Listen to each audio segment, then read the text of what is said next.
തിരികെ വീട്ടിലെത്തിയതും നിഹ ആദമിന് മുന്നിൽ ചെന്ന് പെടാതിരിക്കാൻ ശരിക്കും ശ്രദ്ധിച്ചിരുന്നു. നിഹയുടെ വരവും കാത്ത് ആദം മുറിയിൽ കാത്തിരിക്കുകയാണ്. നിഹ മറ്റൊരു മുറിയിലെ ബെഡിലിരുന്ന് കാര്യമായ ആലോചനയിലാണ്. അവൾക്ക് ഒറ്റയ്ക്ക് കിടക്കാൻ നല്ല പേടിയുണ്ടായിരുന്നു. അതിനേക്കാളേറെ ആദമിൻ്റെ മുറിയിലേക്ക് ചെല്ലാനായിരുന്നു പേടി. അവൻ തന്നോട് കാണിക്കുന്ന അടുപ്പം ഏത് തരത്തിലുള്ളതാണെന്ന് അവൾക്കൊരു പിടുത്തവുമില്ലായിരുന്നു. ആൾക്ക് തന്നോട് പ്രണയമാണെന്ന് ഇതുവരേക്കും പറഞ്ഞിട്ടില്ല.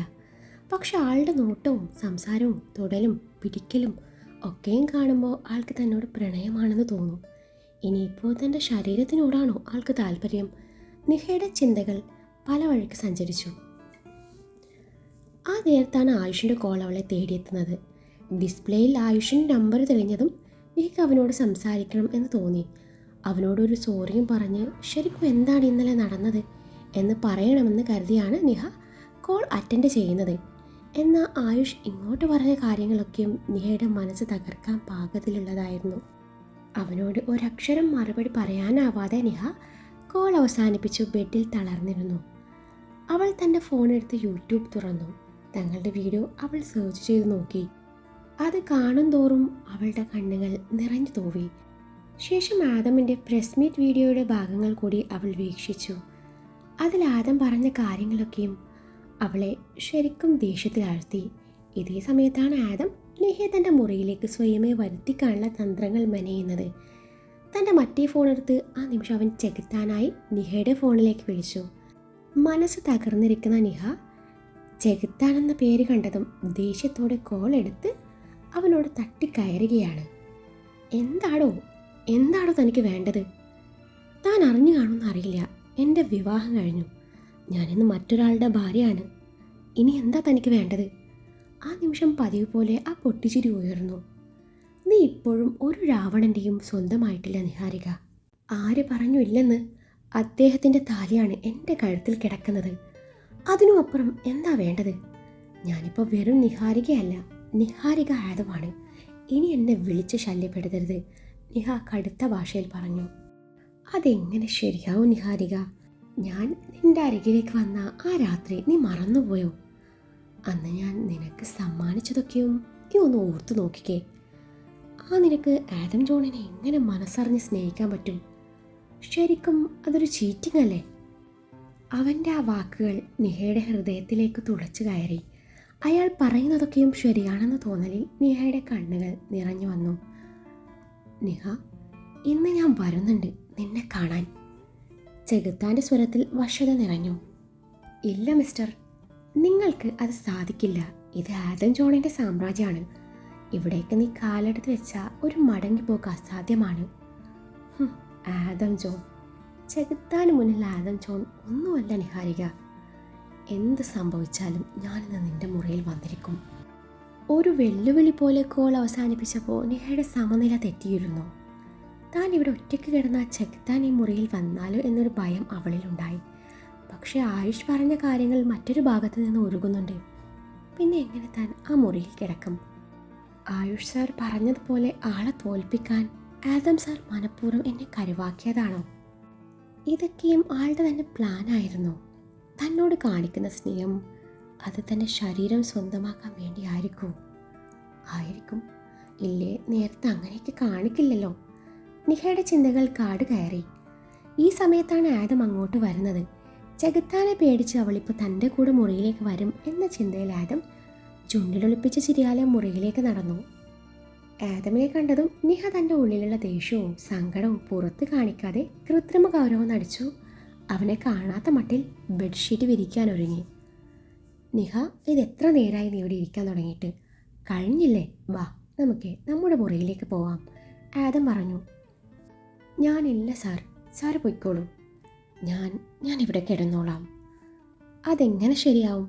നീ എൻ്റെ ഭാര്യയല്ലേ? ഭാര്യ കിടക്കേണ്ടതേ ഭർത്താവിൻ്റെ കൂടെയാ. സാർ, ഇത് കുറേ നേരമായല്ലോ ഭാര്യ പുരാണം തുടങ്ങിയിട്ട്.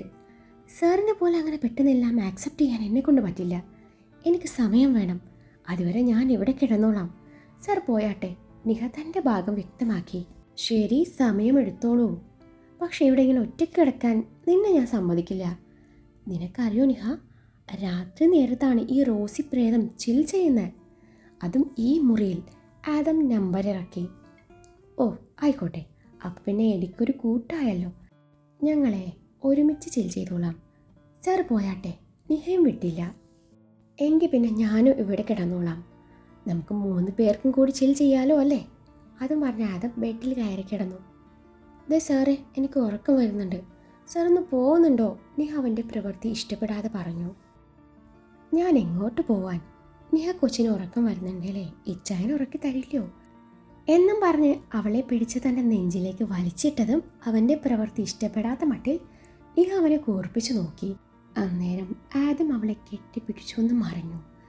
ആദം നിഹയുടെ മേലെയാണുള്ളത്. അവളുടെ ആ പ്രവൃത്തിയിൽ അവൻ്റെ ദേഷ്യം ഇരട്ടിച്ചു. അവൾ ബലം പ്രയോഗിച്ച് കുതിരിമാറാൻ നോക്കിയെങ്കിലും നിരാശയായിരുന്നു ഫലം. ആദം അവളുടെ മുഖത്തേക്ക് പ്രണയത്തോടെ നോട്ടമറിഞ്ഞപ്പോൾ നിഹ അത് കണ്ടില്ലെന്ന് നടിച്ചു അവളോട് തട്ടിക്കയറി. സാറിന് പറഞ്ഞാൽ മനസ്സിലാവില്ലേ? എനിക്ക് സാറിനെ ആക്സെപ്റ്റ് ചെയ്യാൻ കുറച്ച് സമയം വേണം. അതുവരെ ഈ ടച്ചിങ്സ് ഒന്നും നടക്കില്ല. എനിക്കതിഷ്ടമല്ല, നിഹ കലിപ്പിൽ പറഞ്ഞു. ശരി, നിന്റെ സമ്മതമില്ലാതെ ഞാനിനി എവിടെയും തൊടില്ല. പക്ഷേ ഒരേ ഒരു തവണ ഞാൻ നിന്നെ ഒന്ന് കിസ് ചെയ്തോട്ടെ. അന്നേരം അവൻ്റെ സ്വരം നേർത്തിരുന്നു. നടക്കില്ല സർ. നിഹയുടെ മറുപടി ഉറച്ചതായിരുന്നു. നടക്കണ്ട, ഞാൻ എടുത്തോളാം. അവളുടെ കവളി പിടിച്ചു കൊഞ്ചിച്ച് അവൻ കുറുമ്പോടെ പറഞ്ഞു. അന്നേരം നിഹ അവരെ കൂർപ്പിച്ചു നോക്കി. ഒരു ഉമ്മ വെച്ചെന്ന് കരുതി നിന്റെ വേർജിനിറ്റി നഷ്ടപ്പെടാനൊന്നും ഇല്ലല്ലോ, ആദം അവളുടെ മുഖത്തേക്ക് നോക്കിക്കൊണ്ട് പറഞ്ഞു. ശേഷം അവളുടെ നെറുകയിൽ അവൻ ചുംബിക്കാനൊരുങ്ങിയതും നിഹ അവനെ ബലമായി പിടിച്ചു തള്ളി ബെഡിൽ നിന്നും എഴുന്നേറ്റ് നിന്നു. അപ്പോൾ സാറിൻ്റെ ഉദ്ദേശം അത് തന്നെ. എന്നെ എങ്ങനെയും സ്വന്താക്കണമെന്ന് സാർ ആയുഷ് സാറിനെ വെല്ലുവിളിച്ചിരുന്നു അല്ലേ? അതും പോരാഞ്ഞ് നമ്മൾ തമ്മിൽ പ്രണയത്തിലാണെന്നും നമുക്കിടയിൽ എല്ലാം കഴിഞ്ഞെന്നും വരെ സാർ ആയുഷ് സാറിനോട് പറഞ്ഞില്ലേ? ആയുഷ് സാറിന് മുന്നിൽ ജയിക്കാൻ വേണ്ടി സാർ പ്ലാൻ ചെയ്ത് തയ്യാറാക്കിയതാണ് ഇന്നത്തെ ആ ഹോട്ടൽ ട്രാപ്പും പിന്നീടുള്ള സംഭവങ്ങളും. നിങ്ങൾ തമ്മിലുള്ള പക തീർക്കാൻ വേണ്ടി സാർ എൻ്റെ ജീവിതം വെച്ച് കളിച്ചു. ഇന്നിപ്പോൾ എൻ്റെ ഏട്ടൻ ആയുഷ് സാറിൻ്റെ മുന്നിൽ നാണം കെട്ട് കാണും. സാറിനറിയോ, എൻ്റെ ഏട്ടൻ സങ്കടം സഹിക്കാൻ വയ്യാതെ ഇന്ന് ഒരുപാട് മദ്യപിച്ചുത്രേ. ആയുഷ് സാർ ഇപ്പോൾ വീട്ടിൽ കൊണ്ട് വിട്ടിട്ട് വന്നതാണ്. ഇത്രയൊക്കെ ചെയ്തു കൂട്ടിയപ്പോൾ നിങ്ങൾക്ക് സമാധാനമായല്ലോ. പാവം എൻ്റെ ഏട്ടൻ ആദ്യമായിട്ടാണ് മദ്യം കഴിക്കുന്നത്. ഇനിയിപ്പോൾ ഇതിൻ്റെ പേരിൽ ഏട്ടത്തിക്കും എന്നോട് ദേഷ്യം തോന്നും. നിങ്ങളുടെ പ്രസ് മീറ്റ് കണ്ട് ഇപ്പോൾ ആയുഷ് സാറും എന്നെ തെറ്റിദ്ധരിച്ചിരിക്കുക. നിങ്ങളെ ഇഷ്ടമാണെങ്കിൽ ആദ്യമേ പറഞ്ഞാൽ പോരായിരുന്നില്ലേന്ന് ആയുഷ് സാർ പറഞ്ഞപ്പോൾ എനിക്ക് മറുപടി പറയാൻ പോലും ആയില്ല. ആയുഷ് പറഞ്ഞ കാര്യങ്ങൾ ഓരോന്നായി നിഹ അവന് മുന്നിൽ തുറന്നടിച്ചു, അതും അത്രയും ദേഷ്യത്തോടെ. നിർത്തടി, കുറെ നേരമായല്ലോ അവൾ ആയുഷ് സാറെന്നും പറഞ്ഞ് പ്രസംഗിക്കുന്നു. അവൻ നിന്റെ ആരാടി പുല്ലേ? അവനെ അത്രയ്ക്കും ഇഷ്ടമാണെങ്കിൽ പിന്നെ എന്തേ അവനോട് യെസ് പറയാഞ്ഞത്? നുറഞ്ഞു പൊന്തിയ ദേഷ്യം ഒരുവിധം കടിച്ചമർത്തി ആദം ചോദിച്ചു. എസ് പറയണോ വേണ്ടോ എന്നത് എൻ്റെ ഇഷ്ടം. ഞാൻ നിങ്ങളോട് എപ്പോഴെങ്കിലും പറഞ്ഞിട്ടുണ്ടോ നിങ്ങളെ ഇഷ്ടമാണെന്ന്? നിങ്ങൾ എന്തർത്ഥത്തിലാണ് മീഡിയക്ക് മുന്നിൽ ഓരോന്ന് വിളിച്ചു പറഞ്ഞ്? നിഹയുടെ കൈ അടങ്ങുന്നുണ്ടായിരുന്നില്ല. അങ്ങനെ പറഞ്ഞില്ലായിരുന്നെങ്കിലേ ഇപ്പം കാണായിരുന്നു നമ്മൾ രണ്ടിനെയും മറ്റൊരു രീതിയിൽ ജനങ്ങൾ കണ്ടേനെ. ആദം പല്ല് ഞെരിച്ചുകൊണ്ട് പറഞ്ഞു. കൊള്ളാം, ഞാനതങ്ങ് വിശ്വസിച്ചു. ആദം ജോൺ പഠിച്ച കള്ളനാ. വളഞ്ഞ മൂക്ക് പിടിച്ച് എല്ലാം നേടിയെടുത്തു. പക്ഷേ നിഹാരികയെ നിങ്ങൾക്ക് ഒരിക്കലും കിട്ടില്ല. എന്നെ നിങ്ങളെ ഒന്ന് തൊടാൻ പോലും പറ്റുമെന്ന് കരുതണ്ട. നിഹാവിൻ്റെ നേരെ വിരൽ ഉയർത്തിക്കൊണ്ടാണ് പറഞ്ഞത്. എനിക്ക് നേരെ വിരൽ ഉയർത്തി സംസാരിക്കാനൊക്കെ നീ ആയോ? അല്ല, നീ ആരാണെന്നോ നിന്റെ വിചാരം? ഭൂലോക രമ്പയോ? ആദം ഒന്ന് വിരൽ ഞൊടിച്ചാൽ മതി നിന്നേക്കാളും സൗന്ദര്യവും ബുദ്ധിയുള്ള പെൺപിള്ളേരെ ദേ ഇവിടെ നിരന്ന് നിൽക്കും. അതിപ്പോൾ ഒറ്റ രാത്രിക്കായാലും ലൈഫ് ലോങ് ആണെങ്കിലും പെൺപിള്ളേരെ എന്തിനും തയ്യാറാവും. അതാണടി ആദമിൻ്റെ പബ്ലിക് വാല്യൂ. ഈ ആദം ഇതുവരേക്കും ഒരു പെണ്ണിനെയും കണ്ട് മയങ്ങിയിട്ടുമില്ല, ഇനി മയങ്ങാനും പോണില്ല. ആദമിനെ മയക്കാൻ പാകത്തിൽ നിന്നിൽ എന്താ ഉള്ളത്? എന്താ ഉള്ളതെന്ന് അവളുടെ ഇടുപ്പിൽ പിടിമുറുക്കി അവളുമായി ബെഡിലേക്ക് മറിഞ്ഞുകൊണ്ട് ആദം ചോദിച്ചു. നിഹയുടെ മേലെ അമർന്ന ആദം അവളെ മൊത്തത്തിൽ ഒന്ന് ഒഴിഞ്ഞു നോക്കി. ഇതാണോ നീ ഉദ്ദേശിച്ച സൗന്ദര്യം? അവളുടെ മുഖത്തേക്ക് നോട്ടം ഭാവിച്ചുകൊണ്ട് ചോദിച്ചു. അതോ ഇനി ഇതാണോ? ഇത്തവണ അവൾ ധരിച്ച ഷർട്ടിന് മേലെ കാണുന്ന അവളുടെ മാറിടത്തിലേക്ക് നോട്ടം വായിച്ചവൻ ചോദിച്ചപ്പോൾ അവളൊന്ന് വിറച്ചു പോയിരുന്നു. ഇതെന്നെ മയക്കാൻ പാകത്തിലൊന്നും ഇല്ലല്ലോ ഭാര്യ. ഇനിയിപ്പോൾ ഇങ്ങനെ കാണുന്നതിൻ്റെ കുഴപ്പമുണ്ടാവും അല്ലേ? ശരി, ഞാനൊന്ന് കണ്ടു നോക്കട്ടെ, എന്നിട്ട് പറയാം നീ അപ്സരസാണോ അല്ലയോ എന്ന്. ആദം പരിഹാസത്തോടെ പറഞ്ഞ് അവളുടെ കൈ രണ്ടും ലോക്ക് ചെയ്ത് വെച്ച് തൻ്റെ പല്ലുകൊണ്ട് അവളുടെ ഷർട്ടിൻ്റെ ബട്ടൺസ് ഓരോന്നായി അഴിച്ചെടുക്കാൻ തുടങ്ങി. അവൻ്റെ ആ പ്രവൃത്തി അവളെ ഞെട്ടിച്ചു. ഒരേ സമയം അവനോട് ദേഷ്യവും വെറുപ്പും തോന്നി. അവൻ്റെ പല്ലിനാൽ തൻ്റെ ഷർട്ട് മുഴുവനായും തുറന്നു കിടക്കുന്നത് തിരിച്ചറിഞ്ഞ നിഹ തനിക്കൊന്നും ചെയ്യാൻ പറ്റുന്നില്ലല്ലോ എന്ന വേദനയോടെ കണ്ണുകൾ ഇറകെ പൂട്ടി. അവളുടെ കണ്ണുകൾ നിറഞ്ഞ കവളിലൂടെ നീർത്തുള്ളികൾ ചാലിട്ടൊഴുകി. അത് കണ്ടിട്ടാവണം അപ്പോഴത്തെ ദേഷ്യത്തിനകത്തി വെച്ച് അവളുടെ ഷർട്ട് തിരികെ ചേർത്ത് വെച്ചത്. ഷർട്ടിൻ്റെ നടുവിലെ ഒരു ബട്ടൺ മാത്രമാണ് ഇപ്പോൾ ഇട്ടിട്ടുള്ളത്, ബാക്കിയൊക്കെ ഓപ്പൺ ആണ്. നിമിഷങ്ങൾക്ക് മുൻപ് തനിക്ക് മുന്നിൽ ദൃശ്യമായ അവളുടെ മേനി അഴക് അവനെ മത്തു പിടിപ്പിക്കാൻ പാകത്തിലുള്ളതായിരുന്നു. അത് തിരിച്ചറിഞ്ഞപ്പോഴാണ് അവൻ തൻ്റെ പ്രവൃത്തി വേണ്ടെന്ന് വെച്ചത്. പക്ഷെ അവളുടെ മുന്നിൽ തോറ്റുകൊടുക്കാൻ അവനും തയ്യാറല്ലായിരുന്നു. ഇതാണോ നീ പറഞ്ഞ നിന്റെ സൗന്ദര്യം? എനിക്ക് ഇതൊന്നും പോരല്ലോ നിഹ. ഒറ്റ നോട്ടത്തിൽ അവിടേക്ക് മുഖം പൊഴുത്താൻ തോന്നണം, പക്ഷേ എല്ലാം കണ്ടിട്ടും എനിക്കൊരു കുന്തവും തോന്നില്ല. അവൻ്റെ പറച്ചിൽ അവൾ ശരിക്കും ചോടിപ്പിച്ചു. അന്നേരം അവൾ കണ്ണു തുറന്നു അവനെ ദഹിപ്പിച്ചു നോക്കി. ഞാനൊരു സത്യം പറഞ്ഞതല്ലേ, അതിന് നീ എന്തിനാ നിഹ ഇങ്ങനെ നോക്കി പേടിപ്പിക്കുന്നത്? ആദം കുറുമ്പോടെ ചോദിച്ചു.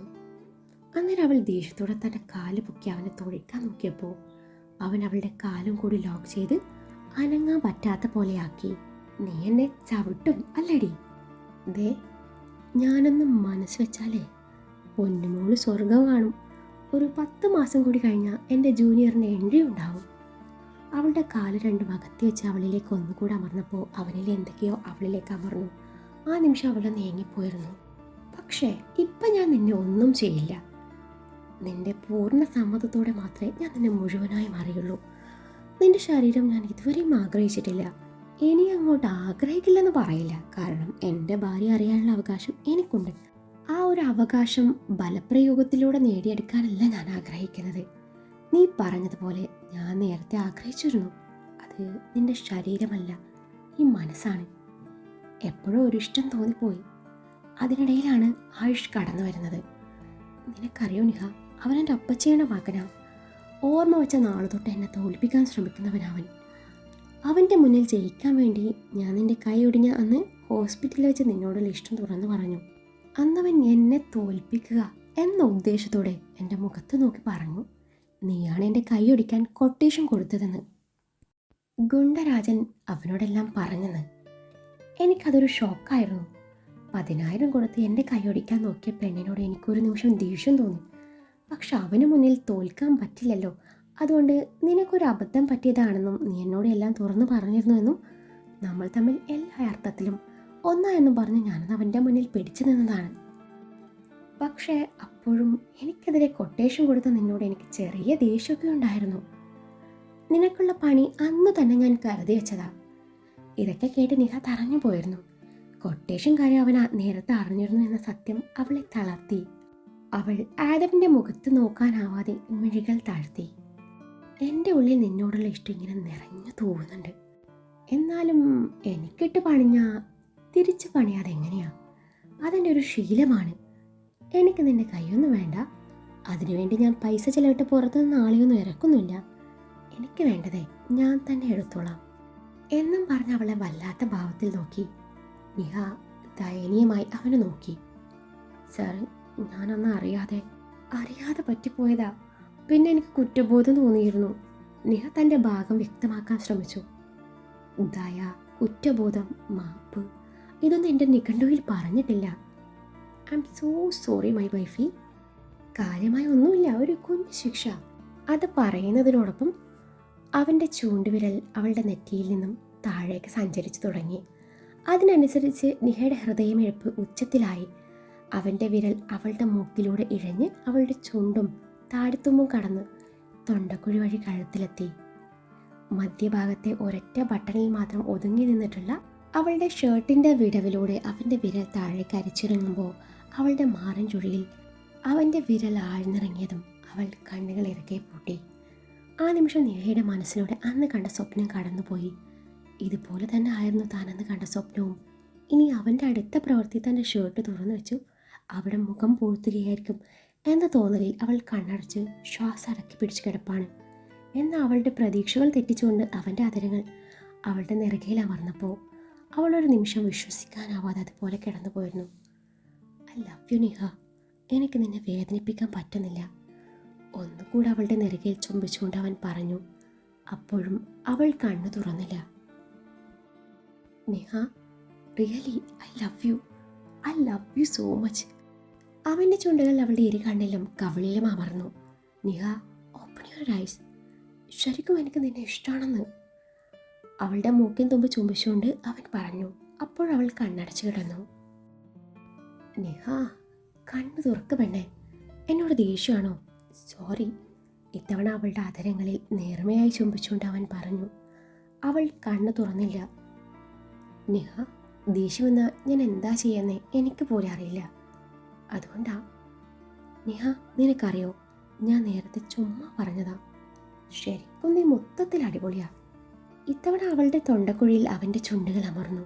നിഹ ഉള്ള വിറയൽ അടക്കി പിടിച്ചു കണ്ണടച്ച് തന്നെ കിടന്നു. ദേ, നേരത്തെ ഒരു തവണയെ ഞാൻ നോക്കിയിട്ടുള്ളൂ, അപ്പോഴേ കയ്യിൽ നിന്ന് പോയതാ. ഇനിയും ഇങ്ങനെ കണ്ണടച്ച് കിടന്നാലേ ഞാൻ വല്ലതും അങ്ങ് ചെയ്തു പോവേ. അവളുടെ മുഖത്തേക്ക് നോക്കി അവനത് പറഞ്ഞു. എന്നിട്ട് അവൾ കണ്ണു തുറക്കാഞ്ഞപ്പോൾ അവൻ അവളുടെ കഴുത്തിൻ്റെ ഭാഗത്ത് നിന്നും ഷർട്ട് ചെറുതായി ഓപ്പൺ ചെയ്ത് അവളുടെ മാറിൻ ചുഴയിൽ അമർത്തി മുത്തിയതും അവളുടെ മനസ്സിലേക്ക് ചെകുത്താൻ്റെ വാക്കുകൾ തുളച്ചു കയറി. എല്ലാവർക്കും വേണ്ടത് തൻ്റെ ശരീരമാണ് എന്ന തോന്നലിൽ അവൾ അവനെ ശക്തിയോടെ പിടിച്ചു തള്ളിയതും അവൻ ബെഡിൻ്റെ മറു സൈഡിലേക്ക് വേച്ചു പോയി. ഞാൻ പറഞ്ഞതല്ലേ എനിക്ക് കുറച്ച് സമയം വേണമെന്ന്, എന്നിട്ട് നിങ്ങൾ തോന്നിയതുപോലെ ചെയ്യുന്നു. ഈ താലിയുടെ അവകാശമാണ് ഈ കാണിക്കുന്നതെങ്കിലേ അത് വേണ്ട. എൻ്റെ സമ്മതം പോലും ചോദിക്കാതെയാ നിങ്ങൾ എനിക്ക് കെട്ടിത്തന്നത്, അതുകൊണ്ട് എനിക്കിത് വെറും ചരട് മാത്രമാണ്. നിങ്ങൾക്കിപ്പോൾ തൃപ്തിയായല്ലോ. ആദ്യം എൻ്റെ കരിയർ നശിപ്പിച്ചു, ഇപ്പോൾ എൻ്റെ ജീവിതവും. ഒന്ന് പോയി തരുമോ ഇവിടെ നിന്ന്? എനിക്ക് നിങ്ങളെ കാണണ്ട. ഞാൻ പറഞ്ഞത് ഇത്തവണ ആദമിനെ ക്ഷമിക്കാനായില്ല. ആദ്യമായിട്ടാവണം താൻ ഒരാളുടെ മുന്നിൽ ഇത്രയും താഴുന്നത്. അത് അവൾ അത്രത്തോളം ഇഷ്ടമുള്ളതുകൊണ്ടാണ്. തൻ്റെ ഉള്ളിൽ ഇഷ്ടം ഇപ്പം പറയേണ്ട എന്ന് കരുതിയതായിരുന്നു. അവൾ തന്നെ തെറ്റിദ്ധരിക്കരുത് എന്നതുകൊണ്ട് മനസ്സിലെ പ്രണയം അവൾ അറിയിച്ചു. താൻ നൽകിയ ഓരോ ചുംബനവും അത് താൻ മനസ്സറിഞ്ഞ് നൽകിയ പ്രണയ സമ്മാനമായിരുന്നു. അവസാനം അവളുടെ കഴുത്തിടുക്കിൽ ചുംബിച്ചതുപോലും പ്രണയത്തോടെയാണ്, അല്ലാതെ അതിൽ മറ്റൊന്നുമില്ലായിരുന്നു. എന്നിട്ട് അവൾ പറഞ്ഞത് കേട്ടില്ലേ, ഇനി തന്നോട് ഇങ്ങോട്ട് വന്ന് സോറി പറയാതെ താൻ അവളുടെ മുന്നിൽ വരില്ല എന്നുള്ള തീരുമാനത്തിൽ ആദം അവളെ കല്ലിപ്പിൽ നോക്കി അവിടെ നിന്ന് ഇറങ്ങി നടക്കുമ്പോൾ അവൻ തിരിഞ്ഞു നോക്കിയത് പോലുമില്ല. അവൻ്റെ ആ പോക്ക് നിഹയെ വേദനിപ്പിച്ചു. അവനുള്ളിലെ പ്രണയം തുറന്നു പറഞ്ഞപ്പോൾ നിഹയ്ക്ക് ശരിക്കും അത്ഭുതമായിരുന്നു. ഒപ്പം എന്തിനെന്നറിയാതെ ഉള്ളം സന്തോഷിച്ചിരുന്നു. ഓരോ തവണ ഇഷ്ടമാണെന്ന് പറഞ്ഞപ്പോഴും ചുംബിച്ചപ്പോഴും വാശിയോടെ കണ്ണടച്ച് കിടന്നതാ. ഒടുവിൽ സോറി പറഞ്ഞപ്പോൾ ആദം ജോൺ ഇത്ര പാവമാണോ എന്ന് വരെ തോന്നിപ്പോയി. ചുണ്ടിലും തൊണ്ടക്കുഴിയിലും ചുംബിച്ചപ്പോൾ എല്ലാം മറന്ന് കെട്ടിപ്പിടിക്കാൻ ഒരുങ്ങിയതാ.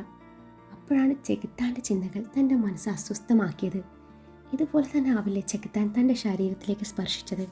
തൻ്റെ അനുവാദം കൂടാതെ തൻ്റെ ശരീരത്തിൽ പലരും കൊത്തി വലിക്കുകയാണോ?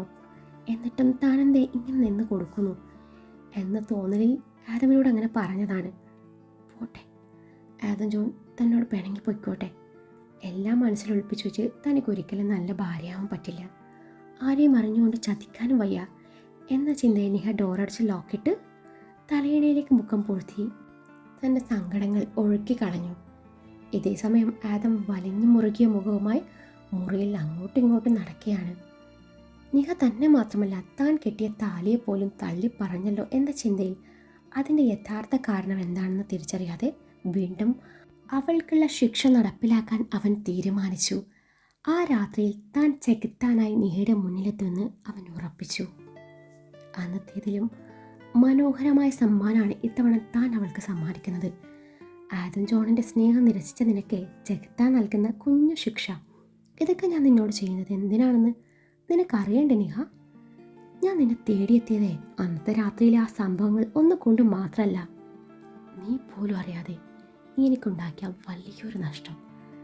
2 വർഷത്തിലേറെയായി ഞാൻ അന്വേഷിച്ച് നടന്ന മുഖം അത് നിൻ്റേതാണെന്ന് അറിഞ്ഞ നിമിഷം തൊട്ട് നിന്നെ ഇഞ്ചിഞ്ചായി വേദനിപ്പിക്കാൻ വേണ്ടി ആദം ജോൺ എന്ന ഞാൻ നിനക്ക് മുന്നിൽ ചെകുത്താനായി അതിനുവേണ്ടി തന്നെയാണ് ഈ നാട്ടിൽ വന്ന് നിന്റെ തൊട്ടരികിൽ താമസം ആരംഭിച്ചത്. പക്ഷെ നിഹാരിക എന്ന ഡിസൈനറിൻ്റെ സൗന്ദര്യവും ടാലൻറ്റും പെരുമാറ്റവും അതേ ഫീൽഡിലുള്ള ആദം ജോണിൻ്റെ ഉള്ളിൽ എവിടെയോ പ്രണയമായി മുട്ടിട്ടു. സ്വയം തെറ്റ് മനസ്സിലാക്കിയ ആദം അത് വേരോടെ പിഴുതെറിയാൻ ശ്രമിക്കവെയാണ് ആയുഷ് മേനോൻ്റെ വരവ്. അവനോടുള്ള ദേഷ്യത്തിൻ്റെ പുറത്ത് ആദമിനെ നിഹാരികയെ സ്വന്തമാക്കണം എന്നത് വാശിയായി. ഒടുവിൽ ആരോ എറിഞ്ഞ വലയിൽ നമ്മൾ കുരുങ്ങിയപ്പോൾ നിഹാരിക എന്നേക്കുമായി ആദമിന് സ്വന്തമായി. ഇന്നിപ്പോൾ ആദം ലക്ഷ്യം പോലും മറന്നുകൊണ്ട് നിഹാരിക എന്ന അവൻ്റെ ഭാര്യയോട് പ്രണയം തുറന്നു പറഞ്ഞിരിക്കുന്നു. ആദം ജോണിനെ നിഹാരികയെ ഒരിക്കലും വേദനിപ്പിക്കാനാവില്ല എന്നത് ഒരു മറയില്ലാത്ത സത്യമാണ്. കാരണം നിഹാരിക മുന്നിൽ വന്ന ആദം ജോൺ എല്ലാം മറന്നു പോകുന്നു. അവിടെ അവൻ സ്നേഹനിധിയായ കാമുകനായും ഭർത്താവായി മാറുന്നു. അവളുടെ കണ്ണു നിറഞ്ഞ അവൻ്റെ ഹൃദയമാണ് വേദനിക്കുന്നത്. ആദം നിന്നെ സ്നേഹിച്ചോട്ടെ, പക്ഷേ ചെകുത്താൻ നിന്നെ ഒരിക്കലും വെറുതെ വിടില്ല. ആദം നിന്നെ സ്നേഹിക്കുന്നതിൻ്റെ ഇരട്ടി നീ ആദമിനെ സ്നേഹിക്കുന്ന ദിവസം വരും. അന്ന് നീ ആദം ജോണിനെ കാണില്ല, പകരം കാണുന്നത് ഈ ചെകുത്താനെ ആയിരിക്കും. ഇതെൻ്റെ റിവഞ്ചാണ് നിഹാരിക. ഒരു പക്ഷേ ആദം അവിടെയും എന്നെ തോൽപ്പിച്ച ആദമിൻ്റെ മരണത്തിലൂടെയായിരിക്കും ഞാൻ നിനക്ക് ശിക്ഷ വിധിക്കുക. അത്രമാത്രം എനിക്ക് നിന്നോട് ബാക്കിയാണ്. അത്രയും പറഞ്ഞവൻ കണ്ണുകൾ ഇറുകെ പൂട്ടിയപ്പോൾ ഒരു നിമിഷം അവൻ്റെ മനസ്സിൽ നിഹയുടെ ചിരിക്കുന്ന മുഖം തെളിഞ്ഞു. ഒപ്പം അവളുമായി ചിലവഴിച്ച നല്ല നിമിഷങ്ങളും. എത്ര വേണ്ടെന്ന് വെച്ചാലും അവൾ ഹൃദയത്തിൽ പിന്നെയും ആഴ്ന്നു പോകുന്നത് പോലെ. അതേസമയം സത്യങ്ങൾ മനസ്സിലേക്ക് കുത്തി നിറച്ച് ബുദ്ധി ഹൃദയത്തിൽ നിന്നും അവളെ വലിച്ചെറിയുന്നു. അവളില്ലാതെ തൻ്റെ ഹൃദയം നിശ്ചലമാവുമെന്ന് തോന്നിയ വേളയിൽ ബുദ്ധിയെ വകവെക്കാതെ താൻ അവളെ വീണ്ടും ഹൃദയത്തിൽ കുടിയിരുത്തുന്നു. ഇതിനിടയിൽ ബുദ്ധി തൻ്റെ പ്രണയം തകർക്കുക എന്ന ഉദ്ദേശത്തോടെ ഹൃദയത്തിൻ്റെ റോൾ ഏറ്റെടുക്കുന്നു. അതാണ് തങ്ങൾക്കിടയിൽ പ്രണയം പുഴ പോലെ ഒഴുകുന്ന വേളയിൽ കരുതിക്കൂട്ടി താൻ അവളെ മനസ്സ് വിഷമിപ്പിക്കുന്നത്. തൻ്റെ ഇപ്പോഴത്തെ അവസ്ഥ ഇതാണ്. ഹൃദയവും ബുദ്ധിയും തമ്മിൽ നടക്കുന്ന പോരാട്ടം. അതിൽ ബുദ്ധി വിജയിച്ചാൽ നിഹാരികയെ തനിക്ക് ഒരുപാട് വിഷമിപ്പിക്കേണ്ടി വരും. ഇത്രയും മനസ്സിൽ പറഞ്ഞ ആദം തൻ്റെ വാച്ചിലേക്ക് കണ്ണോടിച്ചു. രാത്രി 1 മണിയാവാൻ ഇനിയും മണിക്കൂറുകൾ ബാക്കിയുണ്ട്. അതിനിടയിൽ അവൻ തൻ്റെ ലാപ്ടോപ്പ് തുറന്നു വെച്ചു. നിഹ കിടക്കുന്ന മുറിയിലെ ദൃശ്യങ്ങളിലേക്ക് നോട്ടം വായിച്ചു. തലയണയിലേക്ക് മുഖം പൂഴ്ത്തി കരയുന്ന നിഹ. ആ കാഴ്ച ബുദ്ധി ആസ്വദിക്കാൻ പറയുമ്പോഴും ഹൃദയത്തിൽ എന്തോ ഒന്ന് കൊളുത്തി വലിക്കുന്നു. അവൻ ലാപ്ടോപ്പ് ക്ലോസ് ചെയ്ത് ബാൽക്കണിയിലേക്ക് നടന്നു. സമയം രാത്രി 1 മണി. ആദം നിഹ കിടക്കുന്ന മുറിയിലേക്ക് കയറാനുള്ള വഴി നോക്കുകയാണ്. മുറിയുടെ മെയിൻ ഡോർ ക്ലോസ് ആണ്. ഇനിയുള്ള ഒരേയൊരു വഴി ബാൽക്കണി വഴി അകത്തേക്ക് കടക്കുക എന്നതാണ്. ബാൽക്കണി ഡോർ ക്ലോസ് ആയിരിക്കും, പക്ഷെ അവിടുത്തെ ഗ്ലാസ് വിൻഡോയിലൂടെ അകത്ത് കയറാൻ പറ്റും. അത് മറ്റാർക്കും അറിയില്ല. വെറും ഗ്ലാസ് കൊണ്ട് കവർ ചെയ്ത ആ വിൻഡോ തനിക്ക് ആവശ്യാനുസരണം എടുക്കാനും വെക്കാനും പറ്റും. നേരത്തെ ഇളകിക്കിടന്ന ഗ്ലാസ് ആയിരുന്നു. വീട് വാങ്ങിക്കാൻ നേരം തൻ്റെ ശ്രദ്ധയിൽ അത് പെട്ടിരുന്നു. പ്രേതബാധ ഉണ്ടെന്ന കാരണത്തിൽ ചെറിയ വിലക്ക് വീട് സ്വന്തമാക്കിയ ആദം അത് കാര്യമാക്കിയില്ല. പിന്നെ ശരിയാക്കെന്നും പറഞ്ഞ് അവൻ വിട്ടതായിരുന്നു. അവൻ ഗ്ലാസ് അതുപോലെ എടുത്തുയർത്തി വീഴാതെ ഒരു ഭാഗത്ത് സൂക്ഷിച്ചു വെച്ച് അതിലൂടെ അകത്ത് കയറി. ബെഡിൽ കിടന്നുറങ്ങുന്നവളിലേക്ക് നോട്ടം പായിച്ചപ്പോൾ ഒരു വേള അവൻ അവളോട് സ്നേഹവും വാത്സല്യവും തോന്നിയെങ്കിലും നേരത്തെ അവൾ തൻ്റെ മുഖത്തേക്ക് നോക്കി പറഞ്ഞ കാര്യങ്ങൾ ഓർക്കവേ അവൻ വലിഞ്ഞു മുറുകിയ മുഖവുമായി അവളുടെ അരികിലേക്ക് നടന്നു. അവളുടെ അരികിലേക്ക് അടുക്കുന്നോറും തൻ്റെ ഉള്ളിലെ കാമുകനും ഭർത്താവും ഉണർന്നുവെങ്കിലും അതിനൊക്കെയും തടഞ്ഞുകൊണ്ട് അവനിലെ ചെകുത്താൻ ചടകുടഞ്ഞെഴുന്നേറ്റു. അവളുടെ അരികിൽ ചെന്ന് അവളുടെ മുഖത്തേക്ക് എന്തോ ഒന്ന് സ്പ്രേ ചെയ്ത് അവളെ ഉണരാൻ പറ്റാത്ത വിധത്തിൽ മയക്കി നിഗൂഢമായ ചിരിയോട് അവളുടെ ശരീരത്തിലേക്ക് നോക്കുമ്പോൾ അവൻ്റെ ഉള്ളിൽ കുറ്റബോധം വന്ന് പൊതിയുന്നുണ്ടായിരുന്നു. കണ്ണുകൾ ഇറുകെ പൂട്ടി മനസ്സ് ശാന്തമാക്കിക്കൊണ്ട് അവളുടെ സ്കേർട്ട് മേൽപോട്ട് പതിയെ പൊക്കിയതും അവളുടെ വെളുത്ത മനോഹരമായ കാലുകൾ അവന് മുന്നിൽ വെളിവായി. അവളുടെ മുട്ടും കടന്ന് സ്കേർട്ട് പിന്നെയും പൊങ്ങി. അവളുടെ തുട തനിക്ക് മുന്നിൽ ദൃശ്യമായപ്പോൾ അവൻ തൻ്റെ കണ്ണുകൾ അടച്ചു പിടിച്ചു. അവളുടെ തുടയിൽ പേന കൊണ്ട് ചെകുത്താൻ എന്ന് എഴുതാൻ ഒരുങ്ങിയെങ്കിലും അവനൊരു നിമിഷം എന്തോ ആലോചിച്ചു. തൻ്റെ കൈ പിൻവലിച്ചു. അവളുടെ സ്കേർട്ട് പിടിച്ചു താഴ്ത്തി അവളെ ശരിക്കും പുതപ്പിക്കുമ്പോൾ താൻ ചെയ്യാൻ പോയത് എത്ര വലിയ തെറ്റാണെന്നും നേരം വെളുക്കുമ്പോൾ ഇത് കാണുമ്പോൾ അവൾ എന്തുമാത്രം വിഷമിക്കും അവൻ ചിന്തിച്ചു. എനിക്ക് പറ്റുന്നില്ല, നിന്നെ വിഷമിപ്പിക്കാൻ എനിക്ക് പറ്റുന്നില്ല നിഹ. അത്രമേൽ നീ എൻ്റെ ഹൃദയത്തിൽ പതിഞ്ഞു പോയി. എൻ്റെ ജീവിതത്തിൽ ആ നശിച്ച ദിവസം ഇല്ലായിരുന്നെങ്കിൽ, അതിന് നീയും കൂടി കാരണമല്ലായിരുന്നെങ്കിൽ ഞാനും നീയും എന്നെ കണ്ടുമുട്ടിയേനെ നിഹ. ഒരു പക്ഷേ നമ്മുടെ ജീവിതം ഇതുപോലൊന്നും ആവുമായിരുന്നില്ല. ഞാൻ നിന്നെ മനസ്സ് തുറന്ന് സ്നേഹിച്ചേനെ. അവളുടെ മുഖത്ത് നോക്കി അത്രയും പറഞ്ഞ ശേഷം അവളുടെ നെറുകയിൽ ചുണ്ടമർത്തി അവൻ അവിടെ നിന്ന് ഇറങ്ങി. കർട്ടനിലൂടെ അരിച്ചിറങ്ങുന്ന വെളിച്ചം കണ്ണിലേക്ക് പതിഞ്ഞതും നിഹ കണ്ണക്കയും തിരുമ്മി ബെഡിലിരുന്നു. എഴുന്നേറ്റ ഉടനെ തൻ്റെ ശരീരം മുഴുവൻ പരിശോധിച്ച് ചെകുത്താൻ വന്നിട്ടില്ല എന്നുറപ്പ് വരുത്തി. അതവൾക്ക് നേരിയ ആശ്വാസം നൽകി. മുറിയുടെ ഡോറും തുറന്ന് പുറത്തിറങ്ങി. ഉറക്കച്ചടവോടെ തൻ്റെ കൈ രണ്ടും ഉയർത്തി പൊളയാൻ നേരാണ് മുന്നിൽ ആദം പ്രത്യക്ഷപ്പെടുന്നത്. അവളെ പുച്ഛിച്ച് തിരിഞ്ഞു നടക്കാമെന്ന് കരുതിയപ്പോഴാണ് പച്ചമീൻ കണ്ട പൂച്ചയെപ്പോലെ അവൻ്റെ നോട്ടം തന്നിലേക്ക് നീളുന്നുണ്ട് എന്ന് തിരിച്ചറിഞ്ഞ നിഹ എന്താ ഇപ്പോൾ ഇത്ര നോക്കാൻ എന്നും മനസ്സിൽ പറഞ്ഞ് തലയും താഴ്ത്തി തൻ്റെ ശരീരത്തിലേക്ക് നോക്കി. കൈ പൊക്കിയപ്പോൾ താനിട്ടിരിക്കുന്ന ഹാഫ് ഷർട്ട് വയറിൻ്റെ ഭാഗത്ത് നിന്നും പൊങ്ങിക്കിടപ്പുണ്ട്. അന്നേരത്തെ നേവൽ ഷോ കണ്ട് ആസ്വദിക്കുന്ന നിൽപ്പാണത്. അവൾ പെട്ടെന്ന് തൻ്റെ കൈ താഴ്ത്തി ഷർട്ട് നേരെ ഇട്ടു. വൃത്തികെട്ടവൻ, വലിയ സെലിബ്രിറ്റിയാണ് പോലും. കയ്യിലിരിപ്പ് മഹാമോശവും. വേണ്ടാത്തിടത്ത് മാത്രമേ കാണത്തുള്ളൂ. ഇന്നലെ വലിയ ഡയലോഗ് അടിച്ചല്ലോ, ഇങ്ങോട്ട് വന്ന് സോറി പറഞ്ഞാലേ എൻ്റെ മുന്നിൽ വരുള്ളൂ. എന്നിട്ടിപ്പോൾ സീൻ പിടിക്കാൻ നേരം അതൊന്നും ബാധകല്ലേ എന്നും പെരുവിരുത്ത് അവൾ തിരിഞ്ഞു നടന്നു. ഒന്ന് നിന്നേ, അവൻ പിറകിൽ നിന്ന് വിളിച്ചു. എന്താ? അവൾ ചോദിച്ചു. നീ പറഞ്ഞത് മുഴുവൻ ഞാൻ കേട്ടു. ഇതെൻ്റെ വീടാണ്. ഞാൻ കാശ് കൊടുത്ത് വാങ്ങിച്ച എൻ്റെ വീട്. ഈ വീട്ടിൽ ഞാൻ എവിടെയൊക്കെ കയറി ഇറങ്ങണമെന്നേ എൻ്റെ ഇഷ്ടമാണ്. ഞാൻ ഇന്നലെ അങ്ങനെയൊക്കെ പറഞ്ഞിട്ടുണ്ടെങ്കിലേ അതുപോലെ ചെയ്തിരിക്കും. ആദമിന് വാക്കൊന്നേ ഉള്ളൂ. നീ ഉപയോഗിക്കുന്ന ഈ മുറി ഒഴികെ ബാക്കി എല്ലായിടത്തും എൻ്റെ സാന്നിധ്യം ഉണ്ടാവും. അന്നേരം നിനക്ക് വേണമെങ്കിൽ എൻ്റെ മുന്നിൽ വരാതെ ഈ മുറിയിൽ തന്നെ ഇരിക്കാം. പിന്നെ പൊതുവഴിയിൽ വെച്ച് ഇതുപോലെ മേനി പ്രദർശനം നടത്തിയ വഴിയെ പോണവരെ നോക്കിയെന്നും വരാം. സ്വാഭാവികം. അതാരുടെയും കുറ്റമല്ല. അല്ലേലും നോക്കിയിരിക്കാൻ മാത്രം ഭംഗിയൊന്നും ഞാനെങ്ങും കണ്ടില്ല. കൊള്ളാം, അത്രയേ ഉള്ളൂ. ആദം ആരോടൊന്നില്ലാതെ പറഞ്ഞു. സാർ ഇന്നലെ പറഞ്ഞതൊന്നും ഞാൻ മറന്നിട്ടില്ല. നിഹ എങ്ങോട്ടോ മിഴികളൂന്നി പറഞ്ഞു. അത് പിന്നെ അന്നേരം നിന്നെ ഒന്ന് സുഖിപ്പിക്കാൻ വേണ്ടി പറഞ്ഞതല്ലേ, അല്ലാതെ അതൊക്കെ സത്യമാണെന്നാ നിന്റെ വിചാരം? ആദം പരിഹാസ രൂപേണ പറഞ്ഞു. ആണോ? എങ്കിൽ ശരി. അവൾ മുഖം കോട്ടി. നിഹ, നീ ഇന്നലെ പറഞ്ഞതും ഞാനും മറന്നിട്ടില്ല. നീ പോവാൻ നോക്ക്. എനിക്ക് നിന്നോട് സംസാരിക്കാൻ തീരെ താല്പര്യമില്ല. എനിക്ക് സാറിനോട് സംസാരിക്കാനും ഒട്ടും താല്പര്യമില്ല എന്നും പറഞ്ഞ് നിഹ മുറിക്കകത്തേക്ക് കയറി. നിഹ കുളിയും കഴിഞ്ഞ് അടുക്കളയിലോട്ട് വന്നതായിരുന്നു. കോഫി ഇടാൻ വേണ്ടി ഇൻഡക്ഷൻ കുക്കറിൽ വെള്ളവും പാലും മിക്സ് ചെയ്ത് തിളക്കാൻ വെച്ച് കോഫി പൗഡറും ഷുഗറും എടുക്കാൻ വേണ്ടി കിച്ചണിലെ ഷെൽഫിലേക്ക് ഏന്തി വലിഞ്ഞു നോക്കിയെങ്കിലും കിട്ടിയില്ല. അന്നേരം അവൾ കൗണ്ടർ ടോപ്പിന് മേലെ മുട്ടുകുത്തി നിന്ന് എടുക്കാൻ ശ്രമിച്ചപ്പോഴാണ് പെട്ടെന്ന് പിന്നിൽ നിന്നും ഒരു തുമ്മലിൻ്റെ ശബ്ദം കേൾക്കുന്നത്. അവളാണെങ്കിൽ പെട്ടെന്ന് ഇത് കേട്ടതിൻ്റെ ഞെട്ടലിൽ ബാലൻസ് തെറ്റി നേരെ താഴേക്ക് ലാൻഡ് ചെയ്തു. അമ്മേൻ്റെ നടുവേ എന്നും പറഞ്ഞ് നിഹ വീണെടുത്ത് നിന്നും നിലവിളിച്ചു. അന്നേരം കുളി കഴിഞ്ഞ് തുമ്മിക്കൊണ്ട് വരുന്ന ആദമിനെ കണ്ട് നിഹ പല്ല് ഞെരിച്ചു. വീണ് കിടക്കുന്ന നിഹയെ ആദം ഒന്ന് നോക്കി. ശേഷം അവൾക്ക് നേരെ കൈ നീട്ടിയപ്പോൾ അവൾ വലിയ താല്പര്യമില്ലാത്ത മട്ടിൽ തൻ്റെ കൈ അവൻ്റെ കയ്യിൽ ചേർത്ത് വെച്ചതും അവൻ അവളെ പുച്ഛിച്ചുകൊണ്ട് അവളുടെ കൈ വിടുവിച്ചു. ശേഷം തറയെ വീണ് കിടക്കുന്ന കോഫി പൗഡറിൻ്റെ ടിന്നിലേക്ക് വിരൽ ചൂണ്ടിയപ്പോഴാണ് അവൻ എന്താണ് ഉദ്ദേശിച്ചതെന്ന് അവൾക്ക് മനസ്സിലാവുന്നത്. അവൾ ചെറുതായി പിളുങ്ങിയെങ്കിലും പുറത്ത് കാണിച്ചില്ല. എനിക്കറിയാം, എന്നെ മനഃപൂർവ്വം വീഴ്ത്തിയതാ.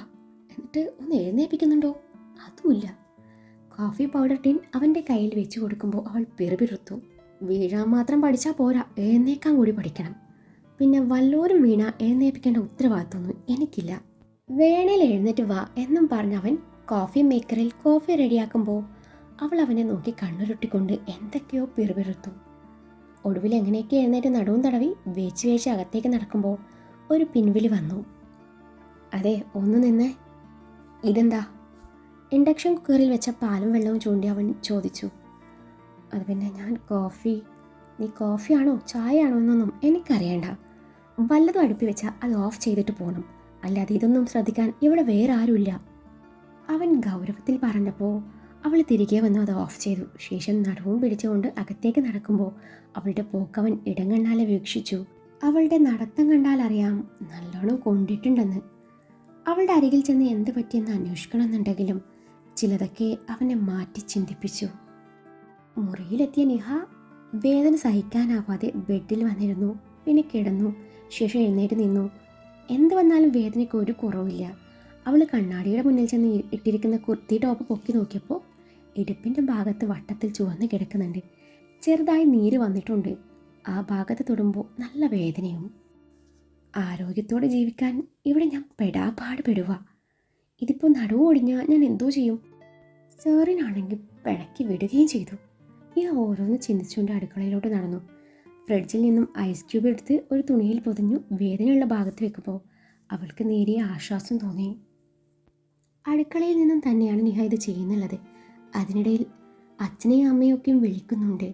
കോഫി കുടിച്ച കപ്പ് തിരികെ വെക്കാൻ വേണ്ടിയാണ് ആദം അടുക്കളയിലോട്ട് വന്നത്. അവനെ കണ്ടതും അവൾ തൻ്റെ ടോപ്പ് താഴ്ത്തി കയ്യിൽ ഐസ് ക്യൂബ് പിന്നിൽ മറച്ചു പിടിച്ചു. തൻ്റെ അവസ്ഥ കണ്ടിട്ട് അവൻ അങ്ങനെ സന്തോഷിക്കണ്ട എന്ന ഉദ്ദേശത്തോടെ അവൾ ആറ്റിറ്റ്യൂഡ് ഇട്ട് നിന്നു. അതിനിടയിൽ തൻ്റെ നേർക്ക് വരുന്ന അവനെ നോക്കി ഈ കാലമാടൻ എൻ്റെ പൂക്ക കണ്ടേ അടങ്ങൂ എന്നാണോ എന്നും പ്രാകുന്നുണ്ട്.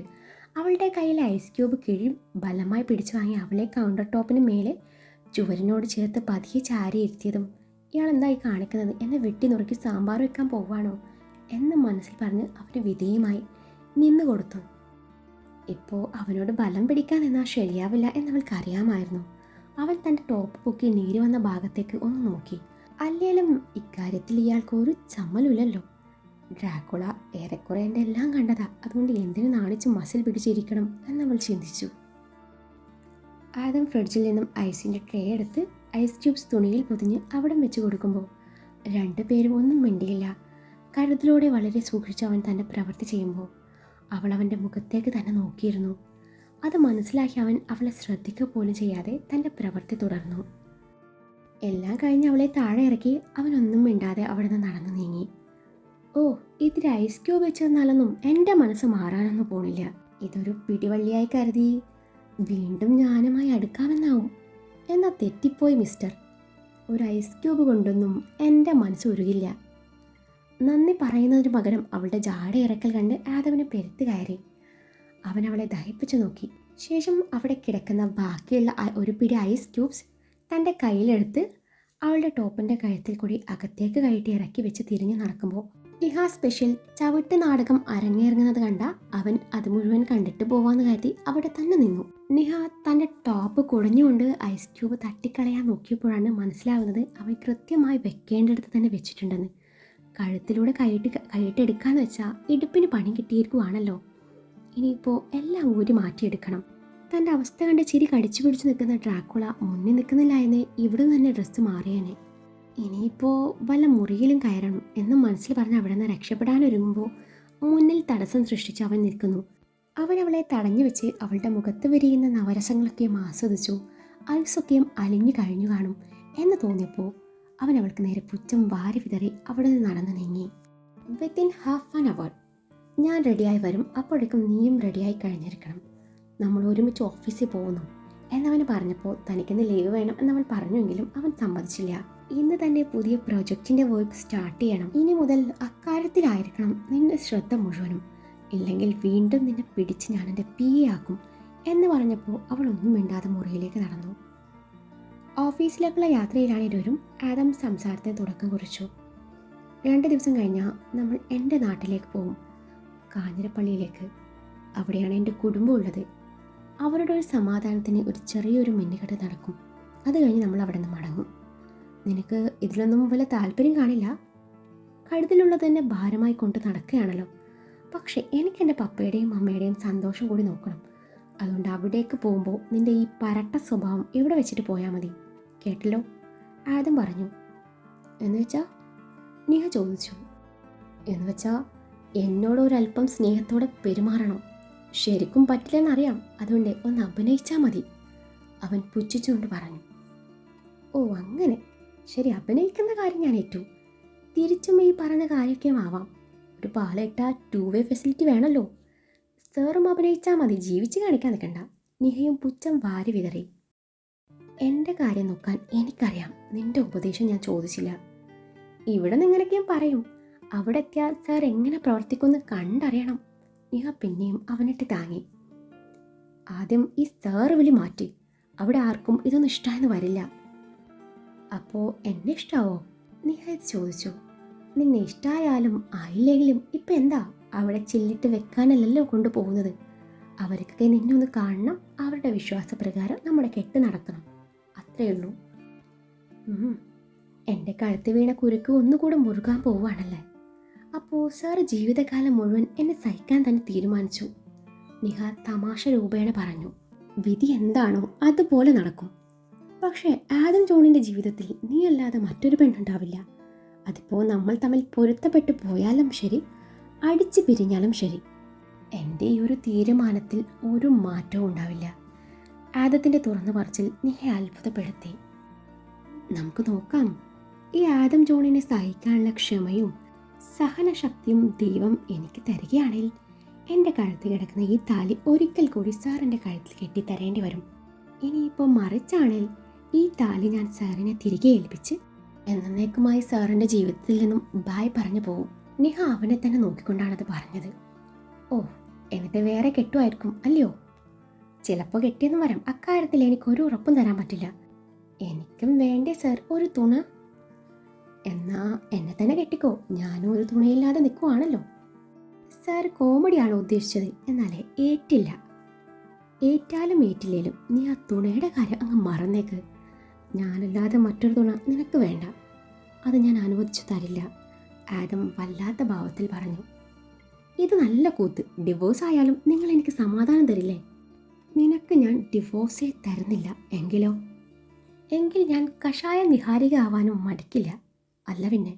നിഹയുടെ പറച്ചിൽ കേട്ട ആദം അവളെ വല്ലാത്ത ഭാവത്തിലൊന്ന് നോക്കി.